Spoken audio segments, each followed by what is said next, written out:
Tranquilo.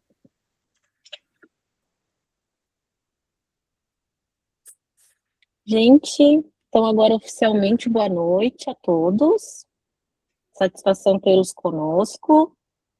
Antes de eu passar a palavra para o Daniel, eu só queria agradecer a participação de todo mundo que está aqui, várias pessoas que inclusive nem conhecem o Clique, só para nos apresentar, antes do Daniel começar a explanação dele. Eu sou a Emanuela, e junto com o Leandro e o Fred, a gente tem um fotoclube aqui em Floripa, que chama Clique. A gente realiza saídas fotográficas, aulas de fotografia, e todo mês a gente sempre convida fotógrafos para estarem falando sobre os seus trabalhos, e o Daniel já pela segunda vez está aqui conosco hoje. Na primeira vez falou sobre fotografia de natureza e hoje vai falar especificamente sobre a fotografia dos felinos, sobre as expedições dele. Para a gente é uma satisfação enorme. Para quem não conhece, o Daniel, além de fotógrafo, também é biólogo, tem um conhecimento vasto na área da fotografia e também da biologia, e isso proporciona imagens aí incríveis, vocês vão ver já já. Daniel, obrigada mais uma vez por estar com a gente aqui, e a palavra é sua. Acho que aqui, quem quiser fazer perguntas, se não quiser eventualmente abrir seu microfone, pode mandar ali no chat, a gente transmite as perguntas para o Daniel, sintam-se à vontade, tá? É uma conversa. Então, Daniel, agora é contigo. Maravilha, Emanuela, Leandro e o Fred, que não pôde estar presente aí. Queria agradecer a abertura do espaço, né? Sempre, vocês sabem disso, quem já viu minhas apresentações sabe que eu tenho muito prazer de compartilhar conhecimentos, minhas experiências, né? Porque quando eu comecei na minha carreira com fotografia de natureza, eu fui muito bem acolhido, muito bem recebido por profissionais, né? Com quem eu trabalhei, e eu carrego isso como um ensinamento. Eu acho que assim que a roda da fotografia gira é compartilhando, não é mantendo para si lugares interessantes para fotografar, conhecimentos, né? Por contrário, tem que ser, quanto mais compartilhado, é até bom para a conservação ambiental, né? Quanto mais pessoas se interessarem pela fotografia, divulgarem belas imagens de vários aspectos das questões ambientais, melhor para os nossos ambientes naturais. E a ideia dessa apresentação, né? A gente deu o nome aí de fotografando os maiores felinos das Américas, né? Eu vou explicar um pouco por que a gente chegou nesse título, mas a ideia original, né? Eu e Leandro, a gente estava conversando, acho que desde abril, maio, de fazer uma apresentação sobre as onças pintadas, que é uma coisa que eu fotografo, levo clientes para fotografar já há muitos anos. E a apresentação era para ter sido feita em junho, né? O mês passado. E aí, alguns dias antes, surgiu um compromisso para mim, falei, Leandro, cara, desculpa, vamos ter que adiar a apresentação, porque surgiu uma viagem aí e tal, vamos jogar mais para frente. E aí, mais para frente, foi depois da minha primeira experiência com os pumas na Patagônia, que eu voltei agora faz alguns dias. A gente falou, por que a gente não incorpora, em vez de fazer uma apresentação só sobre a onça pintada, a gente incorpora a minha experiência lá com os pumas, né? E assim que surgiu a ideia dos maiores felinos das Américas. E como a Emanuela falou, quem quiser interromper, fazer pergunta agora ou no final, estou à disposição. Eu gosto mais que seja um bate-papo do que um monólogo, né? Então, vamos lá. Eu vou falar basicamente de dois destinos, né? Ambos na América do Sul, que são hoje os hotspots, né? Os melhores lugares do mundo para se fotografar essas espécies. Então, a gente está falando do Pantanal, né? Aquele bioma brasileiro que fica na região lá do oeste do Brasil, na divisa com Bolívia e Paraguai, que é o melhor lugar do planeta, sem dúvida, hoje em dia, para fotografar as onças pintadas. E depois nós vamos lá para o sul, né, no extremo sul da América do Sul, na região da Patagônia, chilena, no caso, região de Torres del Paine, onde hoje é o lugar com mais possibilidades de se fotografar os pumas, né, as onças pardas. Então, basicamente, vou estar alternando minha apresentação entre informações sobre esses dois ambientes. Daniel, acho que temos já uma mãozinha levantada aqui, é isso? Alguém gostaria de fazer pergunta? Oi, eu levantei. Isso, fica à vontade. Já aproveitar o gancho, né, das perguntas, agradecer o Daniel também pela palestra já, né, um prazer ouvi-lo. E acredito que, já para dar um gancho também para o Daniel, A gente sabe que lá no Pantanal é mais fácil, né? A gente fotografar as onças, elas estão muito mais perto quando a gente faz a saída com os barcos. Já na Patagônia, embora tenha os hotspots, né? Tem o pessoal também que guia lá.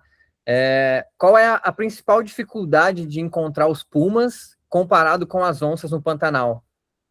Tá, eu vou falar disso nos próximos slides aí, fazer esse comparativo, mas se eu não responder a tua pergunta aí, depois tu me lembra para eu detalhar isso para você. Tá, beleza. Mas o Paulo tem toda a razão. Vou contar um pouco da minha experiência aí, algumas semanas atrás, como é que foi com os pumas lá. E eu quis destacar aqui, né, animais não conhecem fronteiras, porque a gente está falando, né, de uma região que pega 3 países para as onças pintadas, né, Pantanal pegando o Brasil, Bolívia e Paraguai, e os pumas bem na divisa do Chile com a Argentina. Então, quer dizer, você depende de políticas públicas de vários países, né, para poder garantir a conservação desses animais. E aí, lembrando, né, aquelas coisas do Globo Repórter, quem são, onde vivem, o que comem, né? Então, quem são as espécies que a gente está falando? Nós temos, né, os 2 maiores felinos das Américas, né? Lógico, na África, tudo tem os animais maiores do que esses daqui, mas das Américas nós temos os 2 maiores felinos. A onça pintada, né, aqui nesse mapa da esquerda, tem um mapa de distribuição. Em amarelo, a distribuição original, então as onças pintadas ocorriam desde do sul dos Estados Unidos, né, passando por toda a América, México, América Central, até aqui, o Brasil todo praticamente, até, né, uma boa porção sul da América do Sul. E verde é a distribuição atual das onças pintadas, né, então em uma boa parte da sua área de distribuição, elas já foram extintas, tá? O puma, por sua vez, né, que a gente... bom, te falar primeiro, né? O puma é um dos mamíferos que tem maior distribuição, maior amplitude de distribuição geográfica. Então, vejam só que originalmente, né, aqui nesse outro mapa da direita, em verde escuro, o puma ia desde o Canadá até aqui no final, né, na área que a gente está falando da Terra do Fogo, né? E, de novo, né, o verde escuro é a distribuição o verde escuro é a distribuição atual e o verde claro, pegando todos os Estados Unidos e tal, é a distribuição original dos pumas antes das extinções, né? E por que eu estou dizendo essa questão do puma? Que tem vários nomes, né? O pessoal fala, mas o puma é a onça parda, é o leão-baio, é a sussuarana, é isso tudo. Né? Como por ser um animal com distribuição geográfica tão grande, nos Estados Unidos eles falam mountain lion, falam puma também, ou cougar, né? No Brasil a gente tem onça parda, sussuarana, leão-baio, é tudo a mesma espécie de animal, é tudo o puma, né? Que é o nome científico puma concolor. E a gente está falando, né, voltando então para o título da minha apresentação, né, fotografando os maiores felinos das Américas, não só as 2 maiores espécies de felinos, mas também os indivíduos, né, as populações de onças pintadas do Pantanal são as maiores onças pintadas que existem em toda a sua área de distribuição. Da mesma forma, esses pumas que vivem lá na Patagônia, no sul da Patagônia chilena, também de toda a sua distribuição geográfica, eles são os maiores indivíduos. Tem vários fatores ecológicos, ambientais que propiciam isso, que justificam eles serem os maiores animais, né? Mas depois, se alguém quiser entrar em detalhes, eu posso passar para vocês. Mas então a gente está falando, né, no Pantanal, de onças pintadas que as fêmeas chegam a média 70 quilos, podendo passar bem mais disso, e os machos, no Pantanal, 110 quilos em média, podendo atingir até 150, tem registro. E os pumas, lá na região lá de Torres del Paine, as fêmeas, média de 50 quilos, e os machos, 80 quilos, mais ou menos. Tá? São bem maiores do que a distribuição em outras partes do globo aí. Onde vivem? Né? Então, esses ambientes onde eu fotografei, eu quis ilustrar com uma foto da paisagem. Então, o local onde eu fui fotografar os pumas agora no início do mês, essa estepe patagônica. É uma vegetação basicamente rasteira, com algumas partes um pouco mais arbustivas, que eu vou mostrar num vídeo para vocês daqui a pouco, e os picos nevados. Tá? E essa época do inverno é uma época propícia para fotografá-los, porque os pumas descem um pouco das partes mais altas dos picos até as partes mais baixas para buscar alimento, porque eu já vou falar do alimento deles daqui a pouco. Então, esse é um final de tarde numa das regiões que a gente foi visitar lá para fotografar os pumas. As onças pintadas vivem, né, nessa abundância de vida que é o Pantanal. Né? Vocês estão vendo esse mar não só de água, mas de jacarés e de aves também. Esse é território da onça pintada. Comida não falta. E o que comem? Né? As onças pintadas, lógico, a dieta é bem variada, mas basicamente no Pantanal, o principal alimento das onças são os jacarés, que vocês viram no slide anterior, né, a abundância que tem, e as capivaras. Né, são os dois principais alimentos que as onças vão pegar em termos de animais maiores, as onças pintadas lá no Pantanal. Já os pumas, né, se alimentam essencialmente lá em Torres del Paine dos guanacos, na região de Torres del Paine, lá do Chile. Os guanacos, né, meio aparentados lá das lhamas e tal. E as lebres, que não tem fotografia, mas é uma espécie de coelho que tem lá, que também é um alimento importante para os pumas. Como são as expedições? Né? Eu vou fazer um resumo de como é que é você ir procurar fotografar uma onça pintada ou um puma.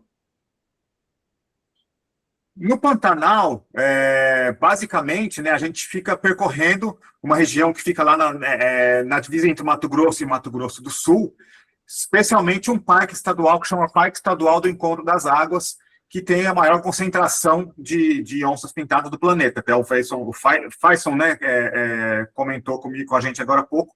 Então, ela realmente tem uma abundância muito grande de onças pintadas, né? Então, basicamente, a programação de atividades, você sai de manhã, fica percorrendo os rios e canais, sobe e desce, procurando onça pintada. Faz um intervalo para o almoço, né? Porque geralmente é muito quente, depois faz mais uma saída à tarde. E nessa foto aqui de baixo, a gente tem uma imagem aérea de como é que são os rios, né? Onde as onças pintadas se concentram. E essas expedições para procurar as onças, a melhor época a partir de quando começa a secar, né? Depois de maio, já começando em junho, até final de setembro, outubro, são a época seca, mais seca no Pantanal, é a época mais propícia para encontrar, porque como os campos alagados vão secando, né? A água se concentra nos corpos d'água permanentes, né? Nos rios, por exemplo, as onças e o alimento das onças, né? E as onças e toda a maioria da vida selvagem vai se concentrar ao longo dos rios, né? Nessa foto aqui de baixo, quando vem a época, essa foto eu fiz em agosto, quando vem a época das cheias, boa parte desses campos aqui que estão margeando o rio vão ficar alagados também. Isso dificulta o deslocamento dos animais e, ao mesmo tempo, eles não precisam se locomover tanto para encontrar alimento, que está tudo mais espalhado. Tá? Essa é uma outra cena, uma visão de quem está num barco fotografando as onças pintadas, como é que são os encontros. E o interessante, como vocês podem ver, é que a gente fica mesmo no nível dos olhos das onças pintadas, né? E isso, para fotografia de vida selvagem, para conectar com os animais, você ficar ao nível dos olhos transmite um resultado visual muito interessante para a foto, né?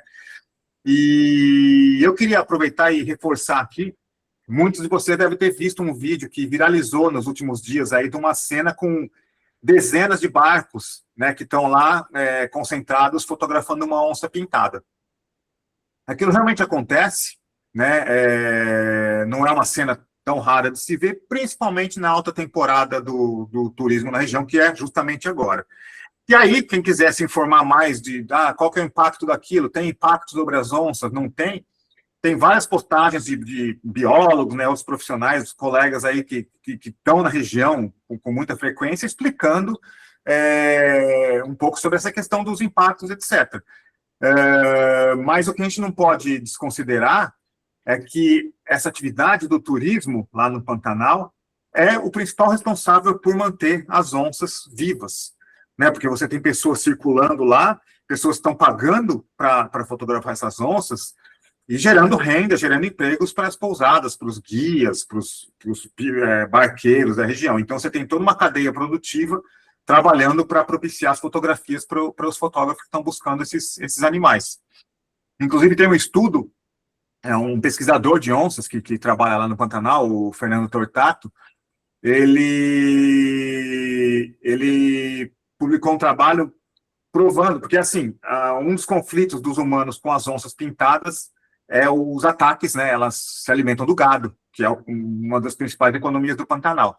Então, né, com frequência, as onças pintadas, quando acontece a caça, geralmente é em função dela, porque o proprietário não quer que ela ataque os seus animais, né, o seu rebanho. E aí o Fernando falou, tá, realmente existe um prejuízo, né, do ataque das onças ao gado, mas e aí, quanto que é isso? Vamos quantificar? Vamos ver, botar no papel isso, né? E ele fez um estudo, ele mostrou que o turismo de observação e fotografia de onças no Pantanal gera 56 vezes mais renda do que o prejuízo que as onças trazem ao atacar o gado. Ou seja, você tem uma relação econômica aí, né, que no fim é o que vai ditar políticas públicas, etc., muito, muito favorável ao turismo das onças em relação ao prejuízo que ela causa para os fazendeiros, né? Claro, outros tipos de impactos, né, que aquele monte de barco pode causar, estão sendo estudados, as pessoas têm consciência disso, de que não é uma experiência, até não é uma experiência muito bacana para o visitante, às vezes, né, que você está achando que vai encontrar uma coisa mais exclusiva, chega lá e tem aquele monte de barco. Isso acontece com uma certa frequência num dia que as onças não estão muito afim de sair, que às vezes é uma onça só que saiu para naquela região onde os barcos estão percorrendo. E daí os barqueiros têm comunicação por rádio, né? Eles são, né, tem esse coleguismo, eles se ajudam, né? É assim que otimizam o encontro com as onças. Então passa um rádio, aí os outros barcos vão indo para lá.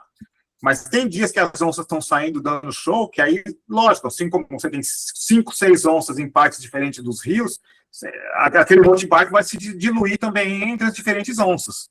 Né? Então não é um episódio que vai acontecer o tempo todo de dar um monte de barco naquela onça, porque naquele momento tinha aquelas onças pintadas lá. Aquela onça, a única onça lá, desculpa. Oi. Deixa eu te perguntar uma coisa, se você tem conhecimento de alguém estudando a capacidade de suporte desse turismo lá. Como foi feito em Fernando de Noronha, que você tem um número de turistas por temporada. Você tem conhecimento disso? Se alguém já está trabalhando com o mapeamento dessas onças, e em função desse mapeamento, o número de onças e uma capacidade de suporte? Olha, com as onças, sim, tem várias instituições de pesquisa lá.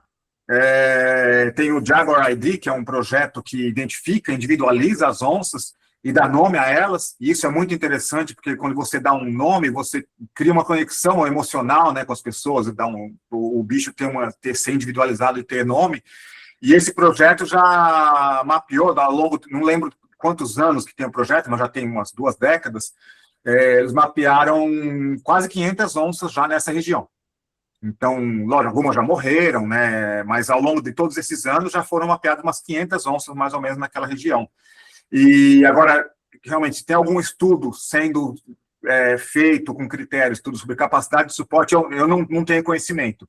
Imagino que sim, que esteja havendo para estabelecer limites, né? Porque realmente é uma área pública, né? Os rios são públicos, então você não pode bloquear o acesso de alguém se não tiver algum critério, algum motivo, mas realmente acho que a tendência vai ser essa, né? Porque a gente viu pessoas respondendo que realmente aquela onça não estava incomodada, porque ela realmente é bem acostumada com as pessoas fotografando, e geralmente é mesmo. Se você encontra um casal de onça acasalando, eles vão continuar acasalando. Se ele está caçando um jacaré, vai continuar caçando. Se está com filhote, continua com filhote. Elas se habituam, né? Mas e as outras espécies? E os impactos sobre o ambiente aquático, né? Que esse monte de gente pode trazer, erosão no barranco dos rios por ter muitos barcos passando, tudo isso é muito importante que seja estudado. Não sei te dizer, mas eu até posso tentar descobrir se alguém está fazendo isso tudo, depois eu te informo. Mas que é fundamental, claro, estabelecer uma capacidade de suporte, um limite, como tem nos Pumas, que eu vou falar agora qual a diferença, essencialmente, da expedição, pelo menos na região que eu fui para fotografar os Pumas. Tá? Podemos seguir? Podemos seguir, Daniel. Boa. E dos Pumas, né, gente, é um pouco diferente o ambiente, né? Eu estava falando, eu apontei lá, né, no slide anterior, que no Pantanal você pode atingir até 38 graus, né, na temporada principal de fotografar as onças. E nos pumas, que eu fui agora em julho, eu peguei menos 6 graus, peguei um pouco de neve, etc. E eu selecionei 2 vídeos que eu fiz lá durante a minha expedição para vocês perceberem como que é o ambiente, como é que é uma expedição para buscar os pumas.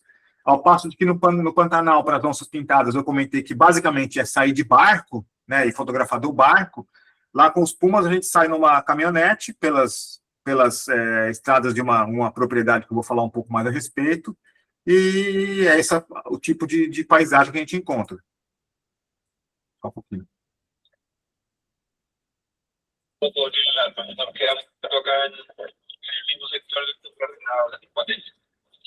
Ya, dale, dale. Me estoy subiendo acá para la OMI, para nuestra hermana, para que pase por acá. Allá está buenazo, sí.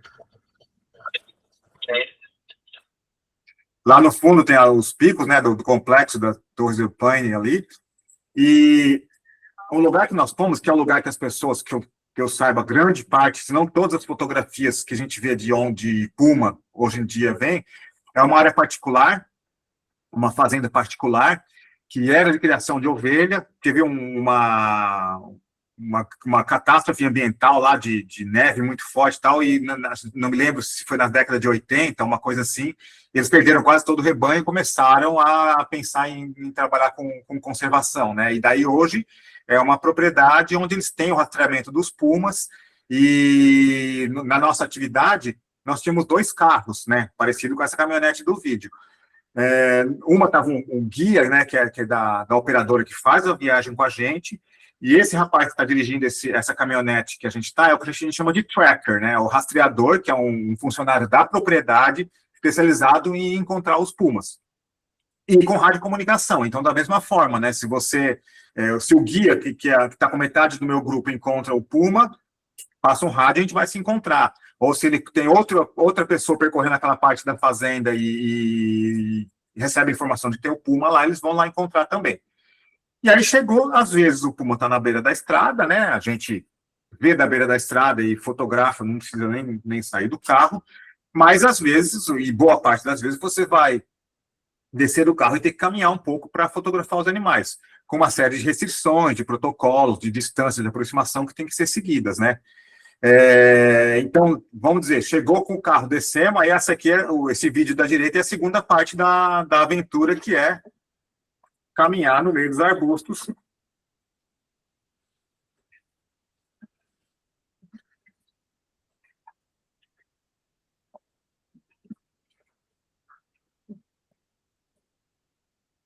Né, caminhar no ambiente para até encontrar onde está o puma.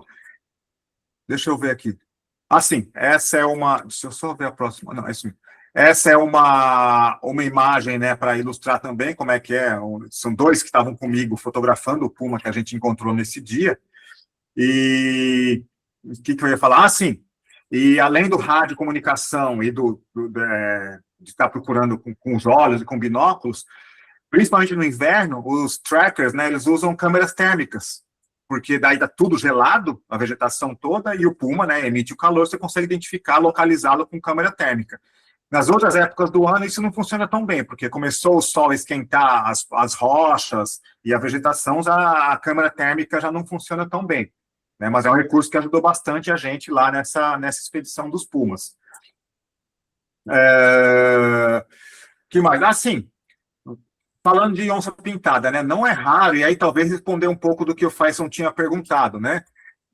Não é raro, num dia no Pantanal, saindo de manhã e à tarde, você encontrar 2, 3, 4, 6 onças pintadas. O meu recorde são 9. 9 encontros com onças num dia só, com a onça pintada no Pantanal.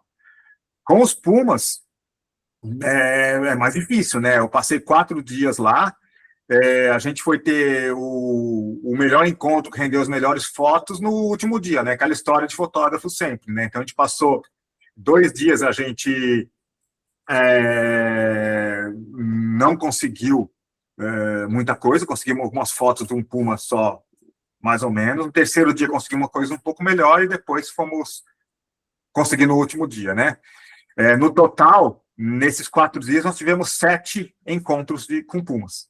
Tá, vimos 7 indivíduos, e tivemos 7, e conseguimos fotografar, né? Desculpa, encontramos 7 indivíduos e conseguimos 7 situações fotográficas, vamos dizer assim. Então, no total, nós vimos 7 pumas. E fotografamos bem 4 deles, vamos dizer. 3 deles não deu para fotografar. Tá? Alguma pergunta mais, gente, por enquanto? No caso dos pumas, Daniel, então é mais fácil o avistamento durante o ano todo? Como que funciona? Que ali no Pantanal tu explicou para a gente a questão do fluxo das águas, de maio a outubro seria a temporada. No caso dos pumas, tem alguma data mais propícia ou o avistamento é durante o ano todo? Só porque só ligar o alarme aqui. Parou, já vem.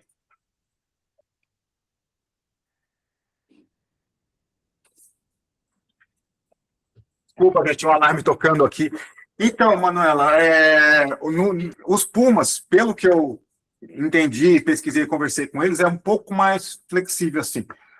Oportunidade de encontro o ano todo, com condições fotográficas muito, muito distintas, né? Pegando lá o outono, você, lá por abril, mais ou menos, é a chance de ver dos encontros com filhotes, né? E com aquela paisagem de outono, aquela folhagem vermelha, tudo. Eu não fui nessa época ainda, mas tem essa possibilidade. No inverno, que eu fui, aquilo que eu falei, que os pumas descem das montanhas mais frias para caçar os guanacos mais no sopé da montanha. E também nesses dias que nós fomos, tinha uma fêmea com filhotinhos um pouco mais crescidos. Infelizmente, a gente não encontrou, porque sempre que a gente ia num lugar de propriedade, os filhotes estavam a fêmea com os filhotes estavam em outros. Mas teve gente que fez cenas espetaculares dela ensinando eles a nadar, atravessar um rio e tal. E daí tem no outono também, né, que eu estou indo agora, desculpa, primavera, né, eu estou indo agora na primavera de novo, em outubro eu vou de novo para esse lugar, que também tem as oportunidades, tudo. A orientação que eles me deram é assim, de evitar o verão por 2 motivos que não tem nada a ver com os pumas. Primeiro, muitos turistas no Parque Nacional, né? Nessa reserva, nessa estância, não tem essa grande pressão de pessoas, mas essa estância é colada no Parque Nacional. Então, o tempo todo você está percorrendo o Parque Nacional, que é um lugar também muito interessante para fotografar. Então, combinar a viagem dos pumas com o Parque Nacional Torres del Paine. Mas eles dizem que no verão fica impraticável. E, em termos de logística, o que acontece? Nessa propriedade, você tem um limite diário nessa reserva, um limite diário de horas que cada grupo pode ficar lá dentro. Tá? Eles são bem rigorosos com isso. No inverno, como a luz do dia era muito mais curta, né, o sol estava nascendo às 10 da manhã e se pondo às 6 da tarde, a gente ficava o tempo todo, o nosso dia inteiro, meio que lá dentro, saía um pouco para tomar um lanche e voltava. No verão, você tem luz até quase 11 horas da noite. E muito cedo também, de manhã. Então, é muito cansativo, muito puxado, porque você acaba voltando para o seu alojamento, para o seu hotel, para a sua pousada, né? No meio do dia, e sai 8, 9 da noite, 10 da noite, às vezes dependendo, 7, 8, 9 da noite, vai para fotografar os pumas. Volta já meia-noite para frente, dia seguinte, 4:30 da manhã, está pulando para fotografar os pumas de manhã, que é o período que eles são mais ativos, né? Principalmente no verão, que é muito calor, eles têm esses picos de atividade, né? Como qualquer animal. Já no inverno, a gente não teve essa situação. Então, eu perguntei que época para evitar. Eles falam, evita o verão, por esses motivos. Fora isso, mas os pumas estão lá, continuam ativos, etc, etc.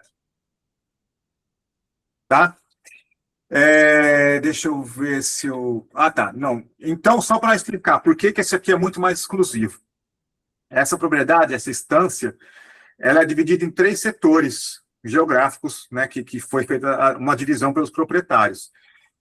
E, no máximo, 30 pessoas por dia, 30 visitantes por dia podem entrar nessa estância, certo? Não conta os guias, né, os trackers não entram nessa conta, mas de visitantes, de fotógrafos, são 30 pessoas por dia, no máximo, que entram. E com essa divisão de 3 setores, tem o setor norte, leste e sul. O oeste é a divisa com o parque.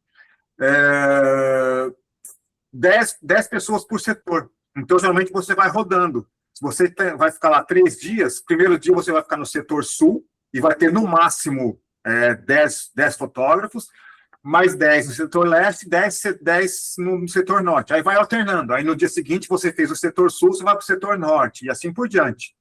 Tá? Então você tem uma exclusividade muito maior. Você jamais vai ter uma coisa parecida com o que acontece no Pantanal com as onças pintadas, porque lá é uma área pública e com acesso para qualquer pessoa, né, que quiser chegar lá. Nessa propriedade eles têm essa restrição bem rígida, né? Às vezes pode acontecer, se tem se não estão os 30 vagas ocupadas, né, de você poder ir você está no seu setor, mas se aparecer um puma em outro setor que não está com 10 pessoas, o guia pode negociar com o guia do outro grupo para ir lá, para ter oportunidade fotográfica, etc, etc. Mas, essencialmente, é uma coisa muito, muito exclusiva. E o Parque Nacional Torres del Paine, né, que fica praticamente ao redor dessa estância, também tem os pumas, claro, como eu falei para vocês, né, os animais não conhecem fronteiras. Só que no parque existe uma restrição, é uma legislação lá do Chile, você não pode sair das estradas. Então, se você está passando numa estrada e você vê um puma ali, você não pode sair, igual nessa foto aqui que está na tela, e caminhar pelo campo para fotografar. Você tem que ficar nas estradas, e claro, tem trilhas no parque também para caminhadas, tem caminhadas de vários dias no Parque Nacional Torres del Paine, mas aí são trilhas delimitadas. Já na estância, não. Na estância você tem várias pratinhas secundárias, né, que a gente viu no slide anterior, e aí você tem muito mais liberdade para fotografar os pumas, comportamento, etc, etc. Mas era mais ou menos isso que tu queria saber? Era. Eu até levantei a mão aqui novamente, agora para perguntar qual é a sensação, né? Porque, obviamente, quando a gente fotografa lá no Pantanal, eu já tive a oportunidade, a gente está sempre no barco, tá ali, né, quase olho com olho, mas a gente não está em terra, né? A gente não está com essa sensação de que ele pode me atacar. A gente sabe que dificilmente isso aconteceria, tanto com a onça quanto com o puma, mas qual é a sensação, né, de você estar caminhando ali próximo ao felino e estar numa situação bem mais, vamos dizer assim, com a retaguarda aberta, diferente do barco, né? Para mim, cara, foram várias emoções, porque assim, primeiro que o puma é um animal que eu tinha visto na natureza, tipo, frações de segundo. Nesses anos todos, né, eu vi no Pantanal uma vez e no Cerrado uma vez, mas de relance. Fotografia, então, nem pensar. Então, fotografar esse bicho, é um bicho muito icônico também, né, é demais. E você falou, essa sensação de não ter uma barreira, né, lógico que tem os protocolos, a distância de aproximação são 60 metros, né, de aproximação máxima do puma, mas, claro, se você está parado e ele vem passando, se ele diminuir essa distância de 60 metros, né, você pode ficar lá paradinho e deixar ele passar. E a gente que trabalha com isso há muito tempo, em nenhum momento você sente uma coisa de ameaça, de que o bicho vai te predar, te atacar, né, porque realmente nós vimos 4 pumas lá, estavam bastante ariscos, né? Os machos estão muito mais ariscos, os machos são maiores, inclusive, que potencialmente poderiam atacar uma pessoa, eles são muito ariscos. Eu fotografei macho muito de longe. E as que são mais tolerantes, mais dóceis, são as fêmeas. Então, as melhores fotos que eu consegui foram das fêmeas, que são menores, né? Então, você realmente percebe que é um animal, quando se compara com uma onça pintada, não é um animal que tem um porte que pareça ameaçador, né? E tem muito mais coisa para eles comerem lá do que gente. Mas foi emocionante e também aquela foto que eu abri a apresentação, que eu vou falar de novo sobre ela, foi o ápice, né, assim, da nossa expedição. A gente caminhou nesse campo aí que vocês estão vendo, daquele vídeo anterior, nós caminhamos 7 quilômetros, subindo, descendo essas inclinações, descendo em costa, tal, até conseguir a foto final e mais algumas que eu vou mostrar para vocês. É puxado, né? Está temperatura abaixo de 0, puxando o ar com máscara para proteger do frio e com luva e carregando equipamento e tal. É uma coisa que a gente não está habituado, né? Fotografar onça no Pantanal, você, né, come pra caramba, se alimenta, tal, vai lá, vou queimar as calorias procurando onça, nada, você fica sentado no barco fotografando as onças, né, com todo conforto, caixa térmica com Coca-Cola gelada, tal, né, no barco, para os turistas, tal, é bem mais tranquilo nesse sentido, né, claro que também é um calor né, pesado, você sabe disso. Mas para o puma eu achei bem mais puxado, assim, bem mais aventura mesmo para poder conseguir fotografar os bichos. Daniel, a estratégia de seguir os grupos de guanacos, você... Assim, além da observação direta que os guias... É legal você perguntou isso, eu tinha esquecido de falar sobre isso. Que os guias e os trackers têm a estratégia de procurar o animal com binóculo, com câmera térmica, eles também ficam muito de olho nos guanacos e no comportamento dos guanacos. Porque quando o guanaco levanta a orelhinha, fica lá atento e ele tem um som, um chamado muito característico de alerta, que isso aí quando o guanaco dá um alerta desses ou fica meio arisco, os guias já ficam de olho porque é grande indicativo de que tem um puma por perto, tentando caçar. Legal que você lembrou isso, esse também é uma indicação importante. Então, a gente estava o tempo todo de olho no comportamento dos guanacos, às vezes tinha um isolado lá que não queria saber de nada, pastando como se não houvesse amanhã, ou bandos deles também. A gente nem perdia muito tempo, porque sabia que não é para ter um puma lá por perto. Né, porque quando o bicho aparece, né, eles ficam super ariscos. É isso mais ou menos que você tinha perguntado? Vou mostrar uma foto aí depois do puma com guanaco. Então, né, os resultados, finalmente. Falei como é que é a expedição, quem são os bichos, comportamento deles, etc. E que eu consegui, né, nesses anos fotografando onça pintada e nesses dias fotografando os pumas, né? Um pouco dos resultados. Mas antes, eu quero listar para vocês o que eu buscava, o que eu busco geralmente, né? Vamos dizer, surgiu fotografar o puma, né? Como é que eu conto essa história? Como é que eu ponho a minha assinatura visual para contar a história desse bicho, né, dessa expedição que eu fiz? Primeiro, retratos, né, imagens mais fechadas dos bichos, que pegam detalhes, às vezes, assim, ou do corpo inteiro, do animal posando, ou detalhes mais fechados só na cabeça, só numa parte do corpo. Fotografia de comportamento dos animais também é bem interessante, né? Comportamento de caça, comportamento de reprodução, lida com os filhotes, né? Isso tudo é coisa que a gente busca realmente quando vai fotografar e documentar uma espécie para qualquer que seja o motivo, para um ensaio fotográfico, para divulgar uma expedição, etc. Storytelling, né, aquele termo em inglês que está super na onda aí, que é contação de histórias mesmo, fotos que contem uma história, seja uma história positiva, seja uma história triste, uma história preocupante, né, mas o storytelling em fotografia de natureza também tem um componente bastante interessante e importante aí. Fotografia de conservação, né, geralmente fotografia que não precisa ser bonita, não precisa ser cativante, mas fotografias que trazem um alerta da importância de a gente conservar os ambientes naturais, proteger as espécies, né? Isso também é uma coisa bastante importante. Um outro conceito que eu gosto muito de usar, e que eu usei bastante nessas fotos dos pumas, em inglês eles chamam de sense of place. A gente traduziria como tipo um espírito do lugar. Que é uma foto que, no caso do puma, né? Ou das onças pintadas, que sejam únicas daquele lugar, que mostrem visualmente, a pessoa entenda que aquilo lá é o lugar onde você está fotografando, que não é uma foto de um puma ou de uma onça pintada que poderia ter sido tirada em qualquer lugar, fora do contexto, né? Então, essa coisa do espírito do lugar é interessante tentar enquadrar na foto. Eu vou falar um pouco nas fotos que eu vou mostrar para vocês. E fofurice, né? Filhotinho, mãe com filhotinho, tudo essa fofice dos bichos aí, realmente é muito cativante, né? Alguma pergunta aí, por enquanto? Podemos tocar? Então, vamos lá. Começando com a onça pintada, né? Essa é uma foto que eu fiz no ano passado, de um macho, né? Com esses raios do sol por trás, o sol estava se pondo lá no Pantanal. Eu achei que ficou bem interessante a iluminação indo para cima dele, né?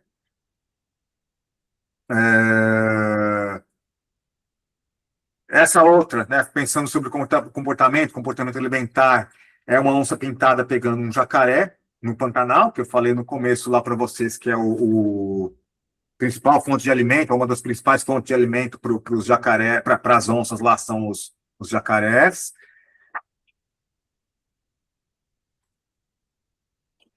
reprodução, né, acasalamento também, fotos que realmente ajudam a contar uma história sobre os animais, pode falar sobre fotografia de conservação, que, né, as onças estão realmente perpetuando sua espécie, que os ciclos naturais naquela região do Pantanal estão se mantendo. Essa também foi o ano passado que eu fiz. Storytelling, né? Essa foto é bem interessante, que tinha essa carcaça de búfalo, né? Um búfalo que deve ter descido, morreu, não sabe se foi morto ou morreu, né? Tem búfalos no Pantanal, eles não são nativos de lá, mas os búfalos foram trazidos para o Pantanal muito tempo atrás, em algumas ocasiões para usar mesmo como gado, né? Para fonte de alimento e tal, mas também para proteger o gado, né? O gado do Pantanal mesmo, bovino, das onças, porque a onça respeita búfalo. Então, se você põe alguns búfalos no meio do rebanho de gado, a onça vai pensar 2 vezes antes de chegar lá perto. E não deu muito certo a experiência de criação de búfalos, porque eles não respeitam cercas, né? É um bicho muito forte, tal, é um bicho bastante agressivo. Então, hoje você tem bandos de búfalos quase selvagens vivendo pelo Pantanal. Eu já encontrei grupos grandes, assim, e é realmente preocupante, dá medo, né? E esse búfalo, por algum motivo, estava descendo pelo rio já, né, em decomposição, ficou preso nesse galho, e a gente chegou lá de barco e essa onça estava lá cuidando desse búfalo dela, essa carcaça, que é uma fonte de alimento muito, muito valiosa, né, e irrecusável para ela. E quando ela afastava um pouquinho, os urubus vinham e sentavam para comer um pouquinho desse búfalo. E ela ficava inconformada, né? Não queria compartilhar com os urubus. Então, vira e mexe, ela tentava, né, atacar e espantar esses urubus para ter a carne só para ela. E aí que eu fiz essa foto que eu chamo de o voo da onça, né? Atacando o urubu e o urubu saindo fora.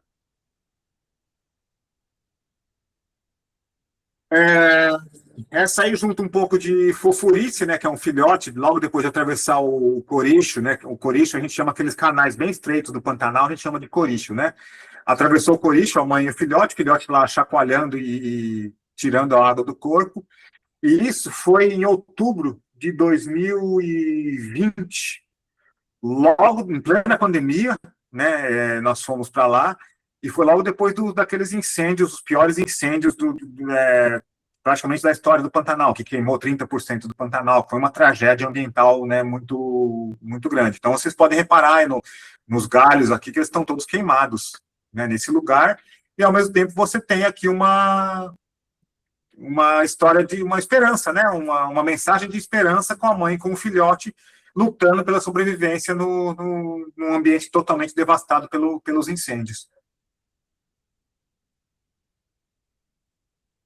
A fofurice de um outro filhotinho, essa eu fiz 2 anos atrás, do Macala, tá bem, tá crescendo forte, todo ano que eu vou para lá, encontro com ele, e nessa viagem eu estava com uma cliente dos Estados Unidos, é uma viagem exclusiva, estava só eu e ela, e a gente fotografou esse filhotinho, ela ficou encantada, tal, e sempre que aparece alguma foto do Macala hoje em dia nas redes sociais, eu mando mensagem para ela, falo, ô, Marilyn, olha aí, o Macala tá crescendo forte, saudável, ela fica super feliz, tal. Vamos ver quando ele tiver os filhotinhos dele, né? E você deve já ter ouvido falar, quem vê um pouquinho sobre as onças do Pantanal já ouviu falar do ousado, né? Esse macho de onça pintada, que para mim é o maior símbolo da resistência, da resiliência do Pantanal. O ousado, ele foi encontrado durante os incêndios de 2020, com as patas com queimaduras muito sérias, né, muito, muito graves nas 4 patas, e com problemas pulmonares por causa da inalação de fumaça das queimadas. Ele foi capturado por um instituto, né, de pesquisa e proteção de vida selvagem, foi levado para um centro de reabilitação em Goiás, onde ele ficou quase 1 mês e meio, tratamento com células-tronco, foi um tratamento, né, de alto padrão, recuperou, foi solto de volta na natureza e está lá, continua no Pantanal, continuamos encontrando ele. E ele tem esse rádio colar, né, que é um colar que foi colocado para transmissão de dados quando ele foi capturado para o tratamento de saúde. O rádio já não funciona mais, já parou, a bateria acabou, tal, não emite sinais, mas ele continua com essa coleira, que é um símbolo mesmo do ousado, da força dele, etc. E uma coisa muito interessante é que o ousado desenvolveu uma técnica única, até onde se sabe, de caçar os jacarés. Então, ele vê o jacaré lá do outro lado do rio, meio longe, ele vai por baixo, ele mergulha, vai mergulhando, mergulhando, e lá que ele está a poucos metros do jacaré, ele vem na superfície, aí é um golpe certeiro, não tem chance para o jacaré. Já vi várias cenas, vários vídeos aí, foto do ousado usando essa técnica de caça que ele desenvolveu. Ele já está indo para o final da vida dele, né, pela idade, e também ele está com os caninos muito comprometidos. Eu vi uma foto dele ontem, dele bocejando, já não tem mais caninos. Então, né, a caça está bem comprometida, a capacidade de caça dele, logo o ousado vai ficar para a história do Pantanal aí. É o ciclo da vida, né?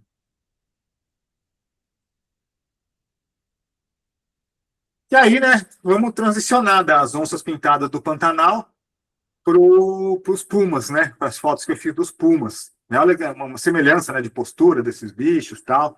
Esse puma da direita foi o tal que a gente acompanhou caminhou 7 quilômetros para acompanhar, para fazer as fotos, né? Uma fêmea, a Dânia, super tranquila e tolerante com a gente também. Então, um retrato, né, que eu falei um pouco sobre isso, um retrato do animal, mais uma foto de retrato, mostrando ela um pouco o indivíduo no ambiente dele, né? Essa questão da foto ao nível dos olhos também é uma coisa que torna a imagem bastante interessante, como eu comentei com vocês. Aqui um pouco sobre storytelling, né? Que os animais não conhecem fronteiras. Esse dia a gente já tinha acabado o nosso dia de fotografias na estância, a gente estava na estrada pública, no asfalto, e de repente essa onça, que é a petaca, veio caminhando do outro lado da estrada, tranquilamente, tinha uns 15 carros estacionados, um monte de gente com câmera esperando. Ela veio como se não houvesse amanhã, atravessou a estrada, chegou do outro lado e pulou para dentro do Parque Nacional. Né? Eu consegui fazer a foto justamente no momento do salto dela por cima da cerca, que ela pulou isso aí igual se fosse um toco de 10 centímetros. É interessante ver que é uma cerca sem arame farpado, né, o que ajuda também, no caso aí de não machucar os animais e tal, e ela não tomou conhecimento da cerca. Acho que é uma foto bem simbólica para mostrar isso, né, dos animais que não conhecem os limites humanos. Essa foto é 2 minutos antes da anterior. Quando ela atravessou a estrada, eu estava com a lente, né, pronta, acompanhando ela, e quis fazer realmente um retrato bem fechado da cabeça dela para mostrar mais detalhes, né, da pelagem, dessas formas maravilhosas, né. Essa é a cena que logo depois vou mostrar, não está na sequência cronológica, né, mas logo depois da foto que abre a apresentação, a Dânia, que é o nome dessa onça, começou a sondar um grupo de guanacos, né? A gente ficou tudo na expectativa, ela se escondendo, abaixadinha, pronta para o ataque, né? Quem tem gato sabe como é que é, gato brincando, né? Para atacar alguma coisa. E o guanaco já estava meio alerta. A gente ficou preparado, né? Na expectativa dela conseguir pegar a refeição dela. O guanaco, que me desculpe, mas a gente estava torcendo para a onça, né? Mas ela não conseguiu. A gente não viu, a gente viu ela correr, mas a gente não viu o ataque porque tem... né, do outro lado, tá do lado desse morrote aí onde o guanaco está escondido. Tinha um bando de guanacos lá. E ela correu e não conseguiu pegar nada. A gente sabe porque não teve barulho nenhum. Tá? O nosso tracker lá falou, cara, se ela tivesse tido sucesso, a gente ia estar ouvindo uma gritaria de guanaco aí que ia escutar de longe, né, quilômetros de distância, mas não foi o caso, infelizmente para os fotógrafos, infelizmente para os guanacos, né? E infelizmente para a onça também, para o puma, que não teve a sua oportunidade nesse dia. Essa é uma foto bem de longe, essa onça estava muito longe mesmo, né? Essa foi no nosso segundo dia, e eu acabei fazendo a foto para mostrar realmente o animal inserido no seu ambiente, né? Na estepe patagônica, lá com essa vegetação. Achei que ficou bem interessante, né? Essa combinação de cores e como é que ela se mescla, né? Na paisagem e tal. Então não é fácil de se encontrar qualquer. Ela deitou aí e sumiu, acabou. Você não vê mais puma, pode passar 2, 3 metros que não vê.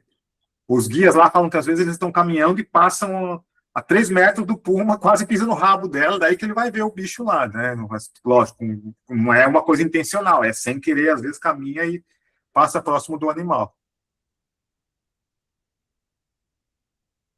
E essa, né, o que eu comentei com vocês, do espírito do lugar, né? Quando eu fui para lá, eu tinha em mente que eu queria uma foto que não que mostrasse claramente que não é um puma que pode ser em qualquer lugar. Podia ser, né, aquelas fotos anteriores do puma no meio dos gramíneas, podia ser mais ou menos uma foto de um puma no cerrado brasileiro, talvez, né? Não tinha nada muito distintivo.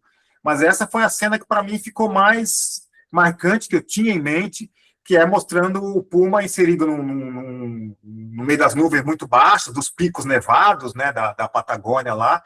A foto que eu queria mesmo era ela com as torres, né, aquelas pontas do Torres del Paine no fundo. Não foi dessa vez, mas pelo menos eu consegui pegar umas montanhas nevadas lá e com as nuvens para mostrar o animal no seu ambiente. E isso é interessante, né? A gente sempre pensa em fotografia de animais, teleobjetiva, 600 milímetros, fazer bem fechado o enquadramento no bicho, né? Só que às vezes fazer esse enquadramento mais aberto, mais de longe, ajuda muito a contar a história natural, a história sobre aquele bicho e o ambiente onde ele vive, né? Isso agrega muito valor também na hora de você criar uma coleção de imagens do animal. E a última, né, essa foto foi a minha preferida, fiquei muito emocionado quando eu consegui fazer a imagem, né? Fui olhar no visor da câmera se eu tinha conseguido, se tinha dado foco, etc, né? Porque não sei, mostra muito a imponência desse puma, né? Toda altiva, né? Com o pescoço levantado, olhando para o seu território, para os seus domínios, né? E aí a gente estava assim, exaustos. Quase que eu não chego para fazer essa foto, porque a gente estava subindo o final dos 7 quilômetros lá, subindo o barranco, já todo mundo muito cansado, né? E o puma indo lá no trecho dele. E aí eu fiz algumas fotos dela, que ela estava olhando para frente, né? Não estava com o rosto virado de perfil. E na hora que eu já estava quase satisfeito, eu falei, já deu, né? Já fiz as fotos dela. Ela virou o rosto para a esquerda e aí que eu fiz a foto, e para mim é a minha foto predileta da viagem. E acho que ninguém mais do nosso grupo conseguiu pegar esse momento, porque estavam entretidos com outras coisas, tal, né? Aquela coisa do segundo lá que a gente está concentrado e dá sorte de pegar a foto. Assim como as pessoas do grupo também conseguiram algumas imagens que eu não consegui, né? Isso faz parte, mas a gente está com o mesmo grupo, é bacana que cada um tem o seu olhar fotográfico e os seus resultados fotográficos distintos também. E aí, pessoal, já estou encaminhando para o final, eu gosto de dizer que quando você vai procurar uma espécie para fotografar, né, no caso, Pantanal Norte, vou lá fotografar as onças, Patagônia, fotografar os pumas, você, obviamente, acaba encontrando outras situações, outras coisas para fotografar, né? Então, as paisagens lá são uma coisa espetacular, né? Então, o puma é a cereja do bolo. Mas o que você encontra até chegar nos pumas, né, são coisas muito espetaculares também que merecem ser registradas, documentadas. A gente tem que estar preparado para tudo, né? Essas são as famosas torres lá do Torres del Paine. Obrigado, Lara. O condor, né, bicho típico, muito icônico da região, né, o condor andino, com paisagem nevada. Isso tudo foi na viagem que eu fiz agora, tá? Guanaco, e essa foto, eu mostrei ela para uns amigos ontem, e eu comentei que nessa foto, né, na hora que eu vislumbrei ela tal, eu quis encaixar as duas orelhinhas do guanaco com esses dois ressaltos aqui das torres, né? O cara falou, imagina, você tirou essa foto na hora que você chegou em casa, que você viu que tinha acontecido isso por sorte, por coincidência. Eu falei, não, né, a gente... Nessa coisa de desenvolver o olhar fotográfico, né, a gente tem que se posicionar para conseguir fazer uma coisa que a gente queira. Nessa foto eu vi isso, que eu achei divertido, as duas orelhinhas do guanaco encaixando com a montanha. Realmente foi intencional, né? Eu vislumbrei essa cena e cliquei e registrei. Duas coisas muito icônicas daquela região de Torres del Paine. Daniel, tem uma pergunta aqui no chat, se tu me permite. Lara, ela está elogiando as tuas fotos, e ela perguntou como que você começou na fotografia da vida animal e como que você ganha dinheiro com esse material. Tá. Como é que eu comecei? Bom, a primeira pergunta é mais fácil, né? A segunda, estou buscando a resposta. Não, estou brincando. Como que eu comecei? Depois, inclusive, podia passar o link para ela, daquela apresentação que eu fiz, né, para o Clique. Mas Verdade. eu comecei a levar a fotografia mais a sério. Eu sou do interior de São Paulo, de Ribeirão Preto, né? Eu me formei em biologia lá. E em 94 eu fui chamado para trabalhar numa pousada no Pantanal, de Mato Grosso do Sul. Eu fui para trabalhar como guia, era para ficar 3 meses. Eu acabei sendo convidado para ficar na equipe fixa, porque fiquei lá, acabei ficando 5 anos nessa pousada, para resumir a história. E lá eu guiava muitos fotógrafos de natureza do mundo todo. Eu tive a oportunidade de acompanhar no Pantanal Araquém Alcântara, Haroldo Paulo Júnior, que é um grande fotógrafo brasileiro de natureza já falecido, estrangeiros, Franz Lantin, e vários outros que eu acompanhei, né, ao longo da carreira no Pantanal. E então a gente saía para campo, né, para procurar as paisagens, os animais, etc., e ficava, às vezes, horas sentado esperando alguma coisa acontecer, e começa a prosear, começa a trocar ideias sobre fotografia, filosofar um pouco, né, e os fotógrafos me dando dicas de fotografia, e foi aí que eu comecei a pegar gosto e deslanchei a partir daí, né. Eu diria que minha carreira fotográfica mesmo começou em 99, né, no 5º ano que eu morava e trabalhava nessa pousada no Pantanal. A pergunta fácil está respondida, né? Agora, como é que eu ganho dinheiro com essas fotografias? Eu diria para você que hoje a minha principal fonte de renda são as expedições fotográficas, né? A gente organiza e eu gosto de organizar, de fazer toda a operação. Então, eu desde o primeiro contato com o cliente até levar ele para o aeroporto, na hora de ele ir embora para casa, eu estou envolvido em todas as etapas, né? São poucos grupos que não sou eu que acompanho, mas geralmente eu tenho o primeiro contato com o cliente, a gente cuida da parte de reservas, de logística, de hospedagem, alimentação, transporte, tudo isso, e eu vou com o meu conhecimento fotográfico, né, para compartilhar com as pessoas, para ajudar elas a conseguirem fazer as suas imagens. E aí, ter essas fotos todas que eu mostrei para vocês, eu fiz elas enquanto eu estava com meus clientes. Vários dos meus clientes ao longo dos anos, claro. E quando eu monto um roteiro para os meus clientes, que eu divulgo, né, um PDF com a programação toda, cheia de fotos bonitas e tal, eu coloco uma observação lá, de que todas as fotos que eles estão vendo naquele roteiro foram feitas em expedições com os meus clientes. Ou seja, para ele não achar que o Daniel ficou 2 anos para conseguir fazer essa imagem. Não, eu estava numa expedição com os clientes nas mesmas condições que os meus clientes estavam. Então, isso dá muita credibilidade. A pessoa realmente confia e ela acredita, com razão, de que, assim como eu consegui fazer aquelas fotos, ela vai conseguir, porque ela está indo para o mesmo lugar, nas mesmas condições que eu. E secundário, né, como é que eu ganho dinheiro com as fotos, é realmente vendendo para livros, ampliações para decoração, coisas assim, que cada dia tá mais difícil esse mercado, né, fine art, etc.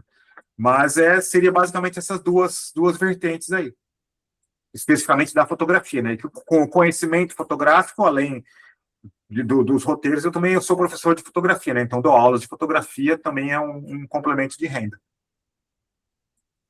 É isso? Respondido? O Gabriel levantou a mão. Gabriel, fica à vontade. Tudo bom? E aí, Daniel, beleza? Gabriel, como é que tá? Tudo certo. Eu queria perguntar, assim, um pouco sobre como que vai o planejamento de uma expedição, assim, voltada para fotografar um animal específico. Então, geralmente, quanto tempo de antecedência você já começa a planejar, né? Pensando, vou fotografar esse animal. Primeiro encontra um lugar, aí procura guia, um rastreador, começa a planejar a questão financeira, né? Imagina assim, todas essas coisas. E também algumas coisas assim de quais equipamentos você recomenda, né? Quanto, assim, um zoom mínimo que você acha bom, se os teleconverters, assim, é algo que vale a pena no começo, ao invés de ter que comprar uma lente com zoom muito grande, porque começa a ficar muito caro. Então, esses tipos de coisas, assim. A primeira questão, né? Planejamento, realmente, assim, boa parte, até eu mudar aqui para Floripa, né? Eu morava em Bonito, lá no Mato Grosso do Sul, e a nossa casa era realmente no meio da floresta, literalmente no meio de uma floresta, né? Você da rua não via a nossa casa, e lá vinha muito bicho. Então eu conseguia fotografar muito bicho sem precisar sair de casa. E, né, fazendo esse trabalho como guia, né, eu estava sempre nos ambientes naturais. Então, não só na minha casa, eu fotografava sem precisar planejar muito, porque os bichos apareciam lá, né, eu ficava mal acostumado até, mas trabalhando como guia, ajuda muito, porque você está sempre em contato com os ambientes naturais e tal. E uma coisa que eu sempre digo, que é uma fonte muito valiosa de informação, além de pesquisa, da pesquisa que a gente pode imaginar em internet, né, redes sociais, etc., etc., ter relação com pessoas profissionais como, por exemplo, pesquisadores, né, pesquisadores da área ambiental, ter uma relação boa com cientistas que fazem trabalho com fauna, nos ambientes naturais, e também pessoas do local, né, os peões do Pantanal, que são os que trabalham com o gado, que estão percorrendo as fazendas o tempo todo, né, fazendo o trabalho deles, são uma fonte valiosíssima de informações. E eles são os caras que estão no campo o tempo todo, que sabem se a arara está no ninho, que sabe onde que a onça está passando, né? Isso são referências muito, muito importantes. E essa pesquisa prévia é muito importante, realmente, para você poder otimizar o seu tempo, igual você falou, são viagens que a gente sabe que tem um custo elevado, né? Para você, a gente nunca garante que não vai conseguir fotografar o que a gente quer, mas a gente busca sempre se munir do máximo de informações possível para poder conseguir ter sucesso na viagem, né? E planejamento com bastante antecedência, principalmente os estrangeiros, né, que 95% dos nossos clientes são estrangeiros. Estrangeiros se programam com muita antecedência, né? Então, geralmente, eu já estou planejando viagens com pelo menos 1 ano, às vezes 2 anos de antecedência, já tem pessoas querendo fazer reserva, programar para poder se dedicar àquele roteiro. Então, acho que é isso mesmo, pesquisa bastante e ter essa relação com pessoas que trabalham em campo, seja um cientista, seja um nativo que tenha o conhecimento da lida de campo, que nada substitui. E de equipamento, né, nessa viagem aqui dos Pumas, pensando em teleobjetiva, eu tinha um corpo de câmera, eu trabalho com Canon, né? Um corpo de Canon full frame e um cropado, né, com sensor APS-C, porque dá aquela vantagem de potencializar o alcance da teleobjetiva, né. Eu estava com a 100-500, a lente 100-500 milímetros, com um teleconversor de 1.4 vezes, né, que aí ela se transforma no equivalente a 700 milímetros, tá? E para essa lente, esse teleconversor, para mim, deu resultados muito bons, em termos de nitidez, etc, etc. Já o teleconverte de 2 vezes, eu nunca usei o de 2 vezes, mas eu sempre vejo muito questionamento de que realmente você começa a ter um pouco de dificuldade com foco e com nitidez também. Então, eu nunca arrisquei, eu me satisfiz com o de 1.4 vezes, nessa lente, que é uma lente da série L da Canon, que é da série profissional, né, que já tem toda uma construção voltada para maximizar nitidez. Então, eu acho válido, sim.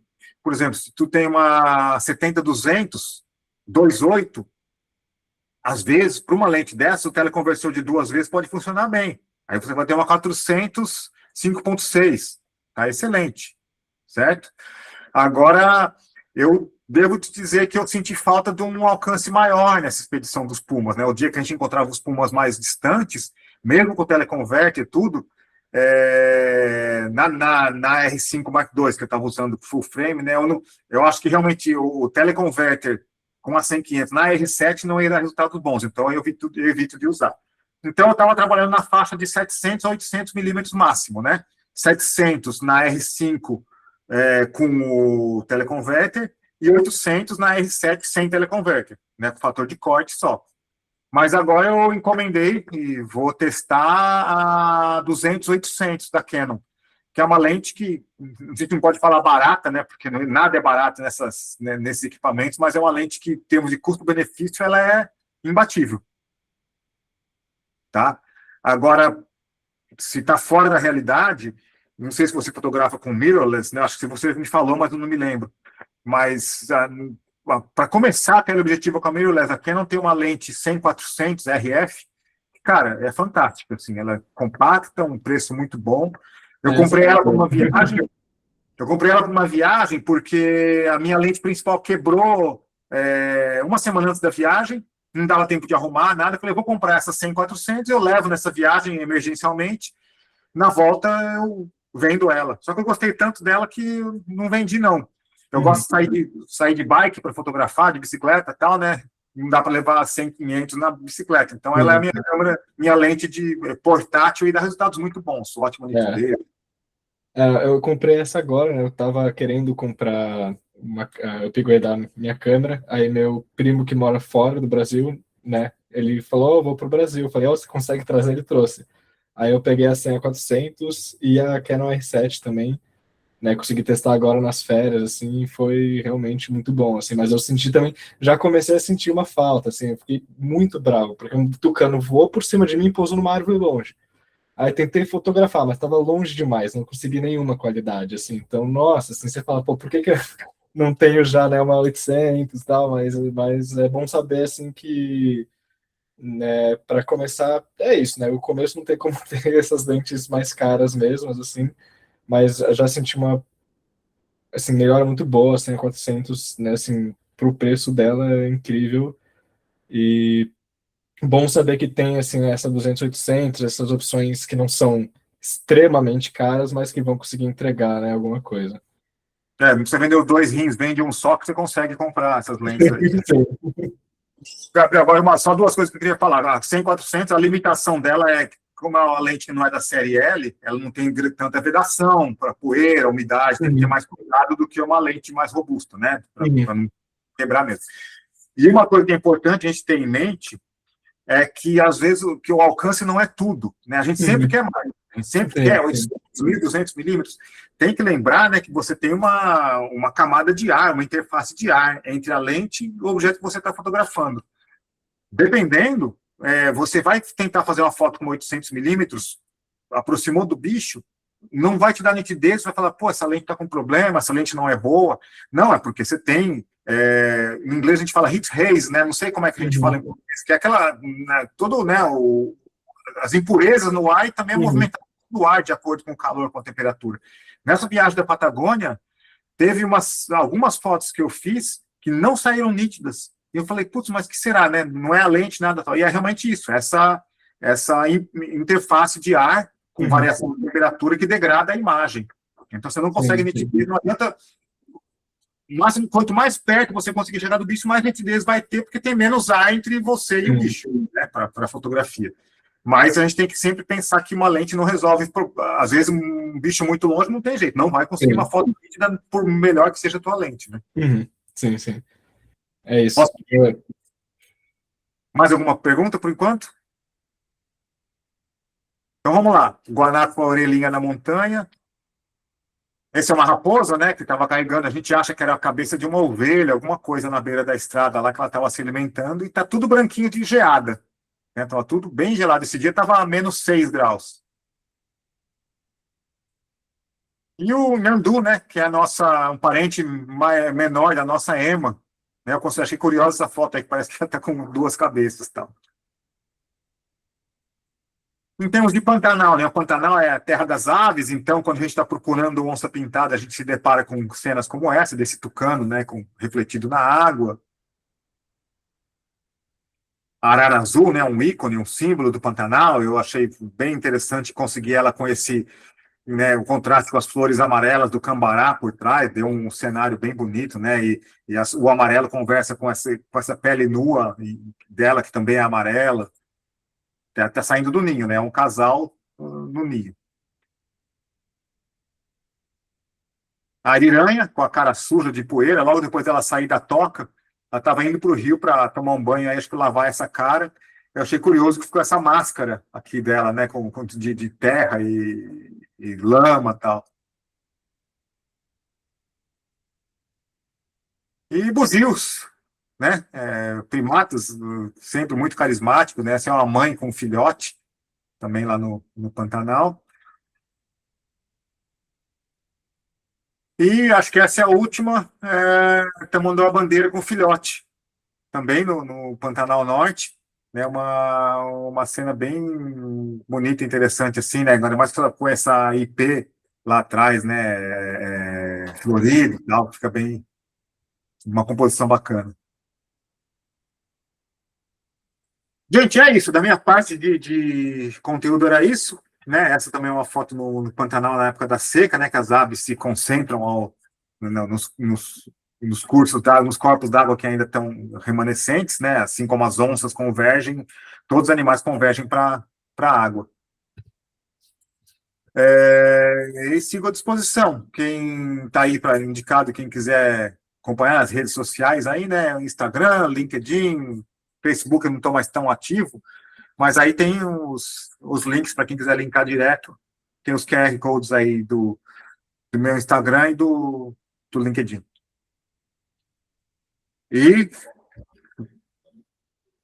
passamos um pouquinho de uma horinha, mas estou por conta de vocês aí, gente.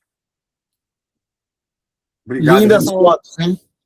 Daniel, lindo trabalho. Cara, é um orgulho ver o fotógrafo sensível que você se tornou. Lembra a nossa infância no Caiguá? Infância não, adolescência na Caiguá. E você sempre carismático. Vou aproveitar, desculpe as pessoas, te mandar um abraço. E vamos se ver em breve. E parabéns mais uma vez. Parabéns para a Clique também, que olha, muito bom gosto de trazer o Daniel, que é sempre uma oportunidade única ouvir você. Tá ok, meu amigo? A gente se conhece faz o quê? Mais de 30 anos, né? Bem mais.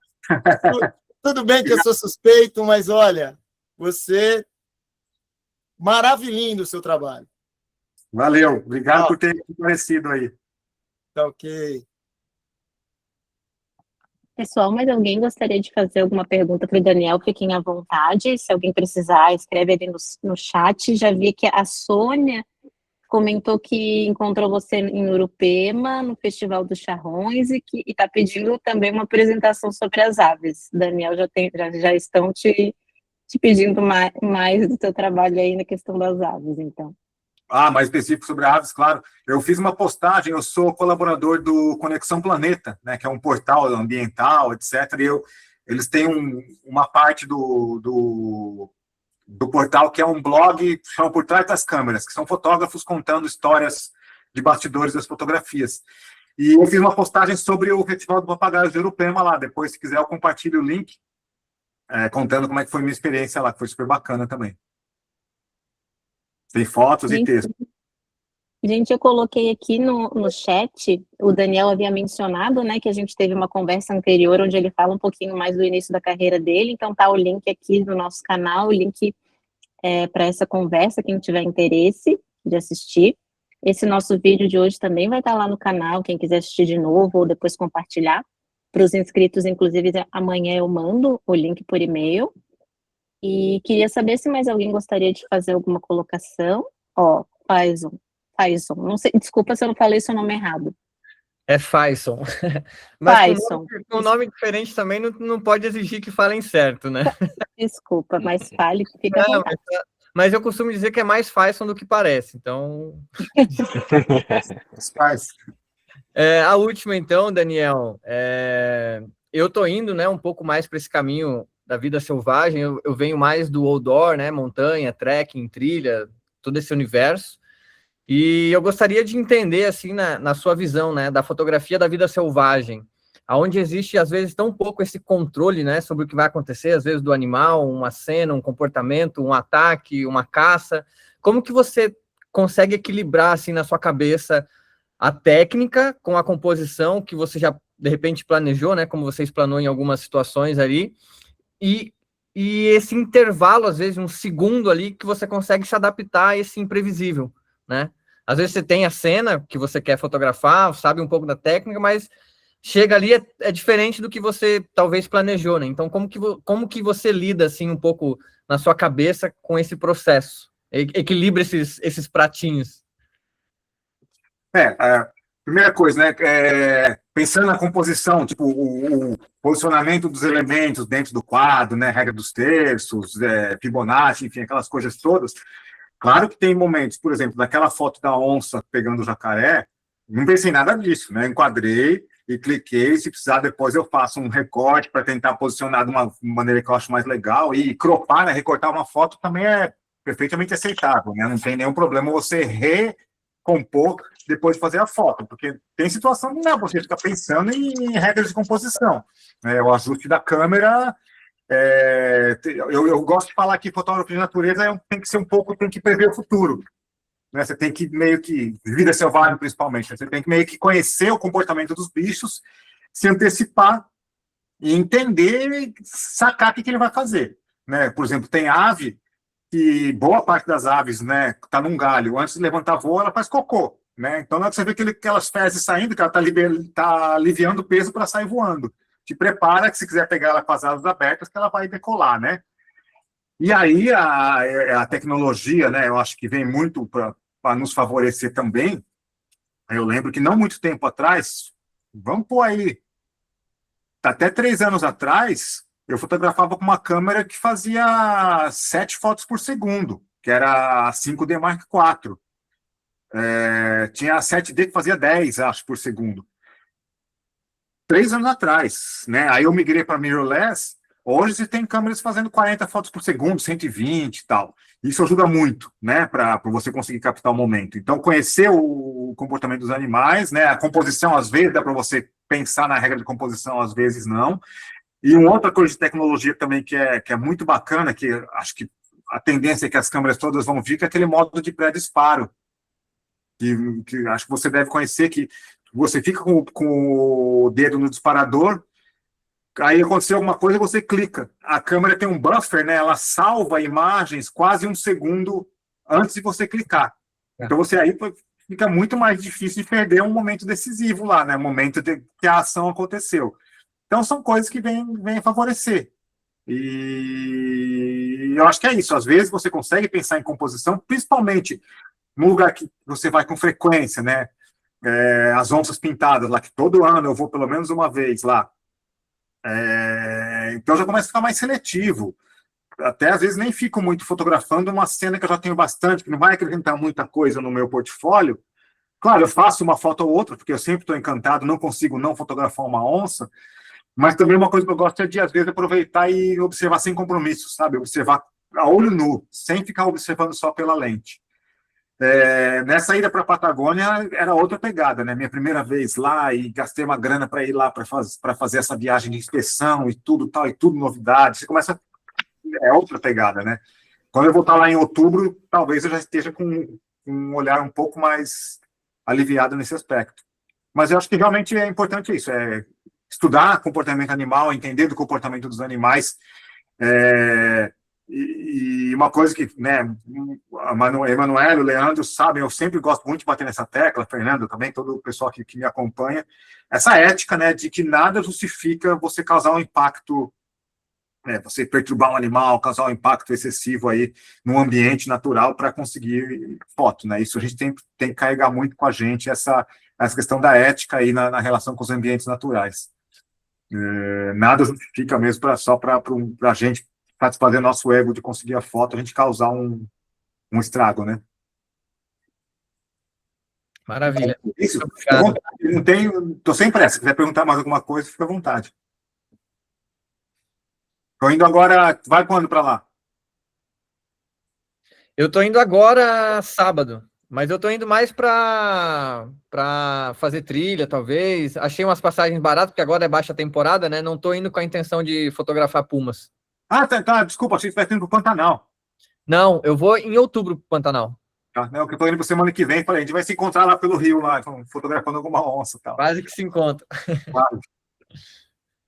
Bacana. Mais alguém?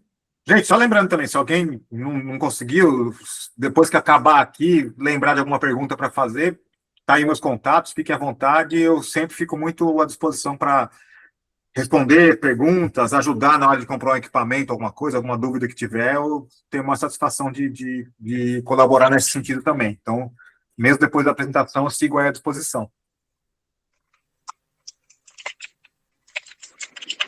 Gente, mais alguém gostaria de perguntar? Senão a gente libera o Daniel aí. Não? Daniel, então, mais uma vez, obrigada, né? Eu já perdi as contas de quantas vezes eu assisti apresentações e aulas tuas, mas é sempre incrível como tu consegue trazer coisas novas, agregar conhecimento para a gente. Muito obrigada, mais uma vez, por estar aqui com a gente. Para a gente é uma satisfação, uma honra. E obrigada também a todo mundo que ficou aqui até o final, o pessoal que participou. Agradecemos muito a participação, viu? E boa noite a todos. Valeu, boa noite, muito obrigado. Boa noite. Valeu, gente. Boa noite. Obrigado, Dani. Valeu. Abraço.